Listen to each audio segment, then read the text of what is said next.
San Antonio Today, the only local news station with nonstop news.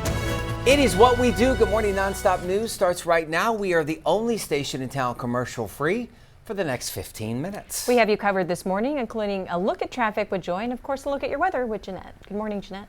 Good morning. Happy Monday. No chance for rain today or tomorrow or the rest of the week. We are starting off with some clouds today, just like yesterday, but no precipitation from the cloud cover. And tomorrow I still expect more clouds than sun.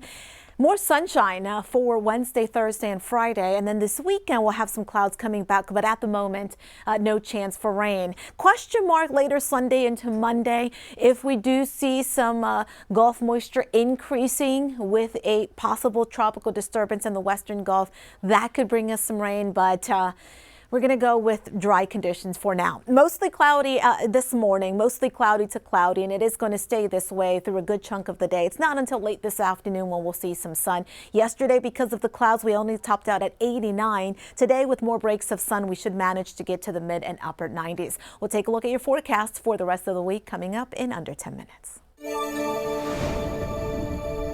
Another live look here from your South Texas Ford dealer Sky Ford this morning. Photojournalist David Mendoza has been bringing us updates, and so far, for the most part, they've been good ones. But I want to get the latest from him now. David, could you please let me know what you're looking at now? I don't know if he can hear me. David, can you hear me? Heavy bit of congestion on our map over here. This is 1604 in Braun. Not sure what's causing it yet, but it might just be traffic. So 1604 in Braun Road, look out for some heavy traffic. If I see anything, I'll let you know. Back to you. All right, David, thanks. We will continue to check in with him throughout the morning. Our only construction closure is going to be here in the downtown area, northbound on I-35 near South Alamo Street, about a 5 to 10 minute delay behind that. That's the latest with your on-time traffic.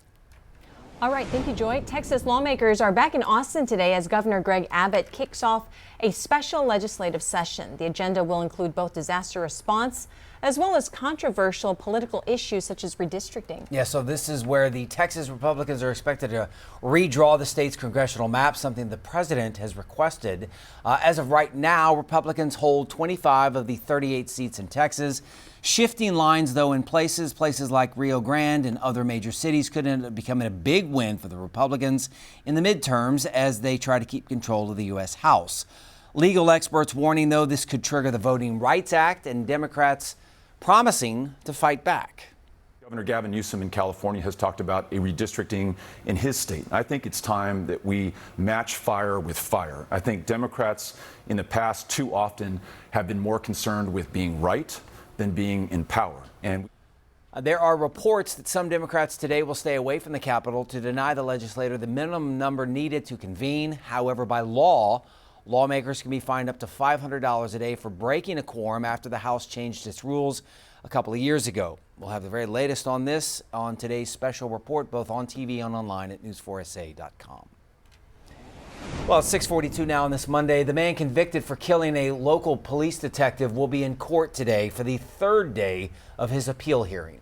Otis McKane is appealing the death penalty he got for the 2016 murder of Detective Benjamin Marconi. News 4 San Antonio's Christina De Leon joins us live with more on this hearing and what's expected in court today. Good morning, Christina. Yeah, well, we should get more testimony from witnesses before the judge will make his recommendations ultimately to an appeals court. Judge Rang Rangel, Otis McKane's appeals attorneys have tried to prove he simply did not get a fair trial when he was sentenced to die. This was in 2021. Most recently, they've just questioned how digital evidence from his phone was used in the original trial. McKane was convicted and sentenced to die in the 2016 murder of Detective Benjamin Marconi outside of SAPD headquarters.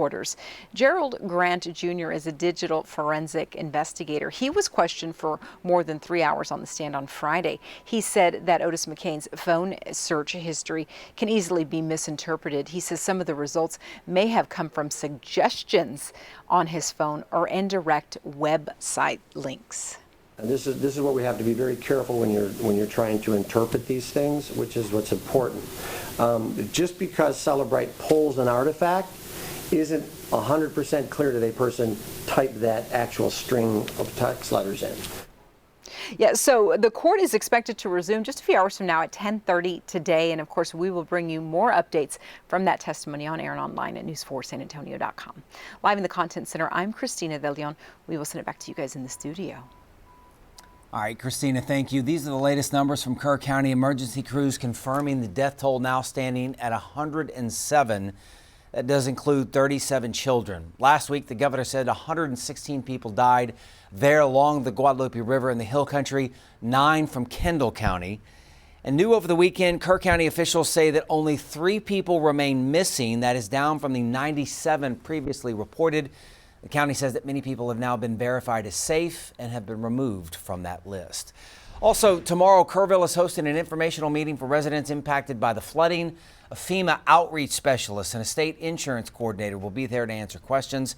That meeting is at Ingram Tom Moore High School. It's for everyone that's been affected. It starts at 6:30. Also, if you can't make it in person, it'll be live streamed on the county's YouTube page. We will, of course, be on top of that story with the very latest on TV and online. Kerr County commissioners will be holding a special meeting later today. News 4 San Antonio's Tawny Davis is live in Kerrville with details on the discussion and if the community is allowed input. Good morning, Tawny. Good morning. Today, the Kerr County Commissioners Court is going to cover everything having to do with the deadly Independence Day flooding. Now, as we have previously reported, there are now, according to Kerr County officials, they have confirmed 107 deaths, including 70 adults and 37 children. Search and recovery efforts remain in full force, with more than 1,000 local, state, and federal responders continuing their efforts to help the Kerr County community. The court will be hearing from Kerr County Judge Rob Kelly and other officials on appropriate action regarding the flooding and status of recovery efforts, the burn ban currently in place, and the continued use of the Youth Event Center as the place for operation and state emergency response, preparedness, and mitigation efforts. Residents will be able to speak on these items if they sign up, but the county judge may only allow 3 minutes per person in order to allow everyone the opportunity to speak. Now, the Commissioners Court meeting is expected to begin at 9 a.m. here at the Kerr County Courthouse. We will be there to update you on what their discussion ends up being like on air and online. For now, reporting live in Kerrville, I'm Tawny Davis. Back to you. Also happening today, first responders and volunteers who have been working in the flood relief efforts can kick back for a night of great food, music, and comedy. It's a way of saying thank you from the Helicopters for Heroes Veterans Organization. The event starts at 5 p.m. at the Free Roam Brewing Company in Boerne. Everyone is invited to come out and share their support for the community. And remember, News 4 San Antonio is teaming up with the Salvation Army for Sinclair Cares Texas Tragedy Relief. So far, you've helped us raise more than $188,000. Just scan the QR code to help provide meals to survivors and first responders. Back at the live desk, some big stories we are following at airports. We first told you about Delta Airlines having to make an aggressive turn to avoid a collision in North Dakota and a collision that happened in California. But now we know Alaska Airlines had to actually stop operations because of an IT outage. Airline officials grounding all stops Sunday night because of the outage, leaving some passengers stranded on the plane for hours. Just a short time ago, the ground stop was lifted, but there was no word as to the cause of the IT outage. And now the airlines is asking passengers to double check their flight status before heading to the airport. That is the latest from the live desk. Crime Stoppers and SAPD are looking for 2 suspects involved in a hit and run. This happened back in April along Guadalupe Street and South Zarzamora Street. Police say the victim was crossing the street when he was hit by this white Chevy truck. The driver and passenger of the truck got out to check on the victim before leaving the scene. Now, the victim was taken to the hospital with critical injuries. Crime Stoppers may pay up to $5,000 for information leading to an arrest. It is 6:47 right now. Something new and pretty cool could be coming to the San Antonio skyline. It's an observation wheel, or a giant Ferris wheel, that could be built just north of the Alamo Dome, which would be another addition to the efforts to revitalize and to modernize the downtown area. So the San Antonio Historic and Design Review Commission approved these plans you're seeing here, more detailed plans for an entertainment development. Those plans being made by Icon Experiences with a group with ties to major projects, things like Schlitterbahn Galveston. The plan also includes an observation wheel you saw in that drawing there that's over 200 feet tall, a mini golf course, a carousel, and an event plaza. It would all sit in that parking lot just north of the Alamo Dome across the highway from the Tower of Americas. The big complaint is that San Antonio isn't the most walkable downtown, most walkable social life like you kind of have in Austin and some places in Dallas, but that would kind of merge everything together, Central San Antonio CEO Trish DeBerry says the development would complement Project Marvel, helping bridge the area split by Highway 281. Comal ISD is hosting a summer job fair today. They're hiring for all positions, including bus drivers, class assistants, office staff, and teachers. If you've ever considered applying to be a bus driver, you can get behind the wheel in today's Experience the Ride event. Interested applicants will be able to drive a full-size passenger school bus around the parking lot with the guidance of Comal ISD transportation officials. You just need to be 21 years old and have a valid Texas driver's license. The job fair runs from 11 a.m. to 1 p.m. at Comal ISD's Support Services Building in New Braunfels. Well, school starts in about 3 weeks for local students, which means it is a perfect time to talk about our Drive Away for Education campaign. It's a raffle. If you buy a raffle ticket, you are entered for a chance to win one of these brand new vehicles you've seen here. And by doing so, your money helps over 20,000 local students get school supplies they need. Tickets start at $25. And all the money goes to Texas Yes. It's a nonprofit which provides free school supplies for more than 70,000 students in the area. But the key here, if you spend money here in San Antonio, that money stays in San Antonio. And again, helps about 22,000 kiddos. Just scan the QR code you'll see right there. Raffle tickets go for 1 for $25, 3 for $50, or 10 for $100. We'll do this until August 3rd. We will announce the winner August 6th. That's a Wednesday night at 10 o'clock right here on News 4. Now your certified most accurate four-zone weather with meteorologist Jeannette. It's hard to believe that school is going to start in about 3 weeks. Yes. And then once school starts, that cooler fall weather. Christmas will be here before we know it. But first, right? Yes. Nice hot weather. We're going to see temperatures that'll warm up gradually through this week. It's going to be mostly cloudy today, so highs will be near normal, around mid-90s. But as we get more sunshine later in the week, it'll get hotter. So here's what to expect. More clouds than sun today and tomorrow. But I do expect mostly sunny skies Wednesday through Friday, and by then we'll inch closer to that 100-degree mark. Rain is gone for now, but that could change early next week. Live look outside. Temperatures are starting off in the mid to upper 70s, and it is pretty cloudy. 77 in San Antonio right now, 74 in Kerrville. Closer to Gonzales, it's near 80. Uvalde is overcast at 76. Clouds and radar picture. You can see the cloud cover covering much of south central Texas. You can make out that counterclockwise circulation. There's a storm system in the mid to upper levels, and these are scattered high clouds, so no rain coming from the clouds and no fog, of course, this morning. But the cloud cover hanging out all day will keep highs close to normal being 95 degrees. I'm forecasting a high between 95 to as high as 97. If we do manage to get more sun today than what we saw yesterday, we should get to the upper 90s. By the way, yesterday we only topped out at 89 degrees. Much different than Saturday when we hit 97 degrees. El Paso towards Albuquerque seeing rain, heaviest rain over far west Texas. Another area of heavy rain is across the portions of Missouri and Illinois. That's along a stationary front.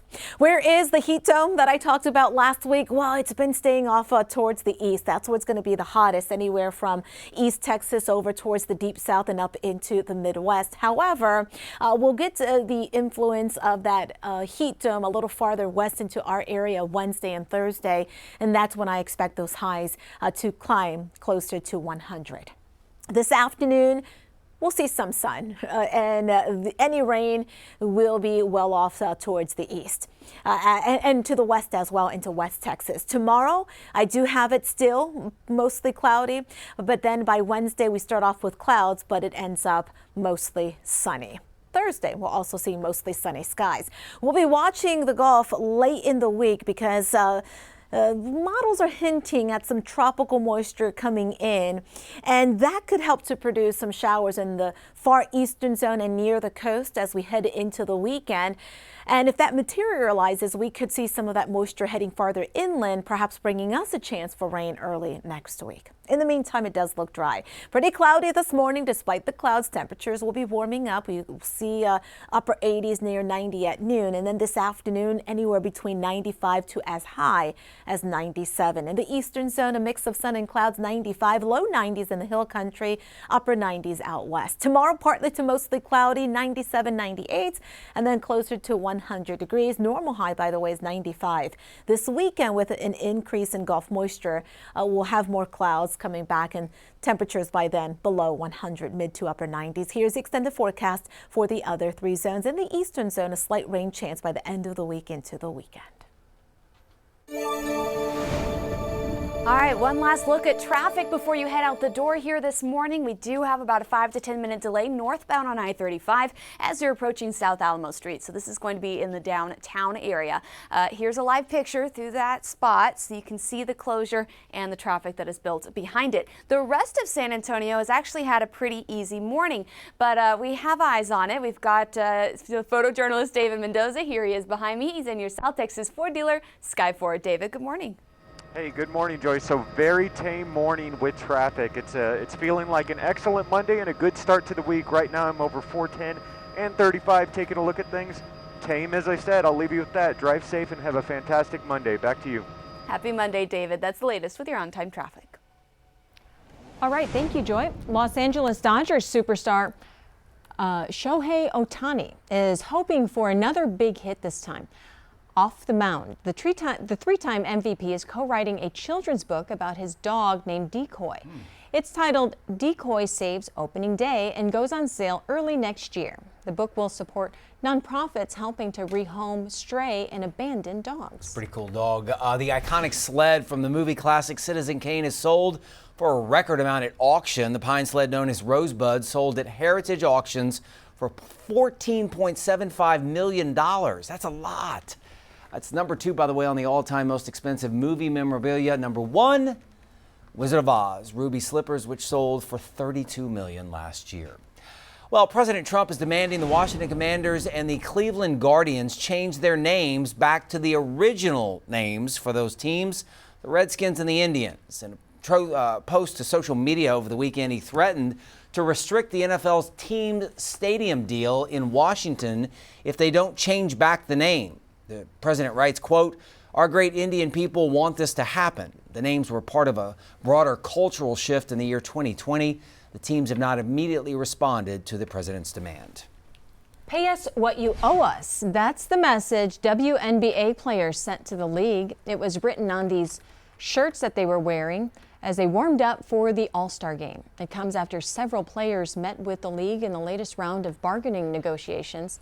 The athletes say not much progress was made on securing higher salaries. The deadline for a deal is the end of October. Feels like a strike could be coming. Massachusetts man may be the very definition of good luck, in fact, great luck. He bought 2 winning lottery tickets at 2 different stores after buying the first one.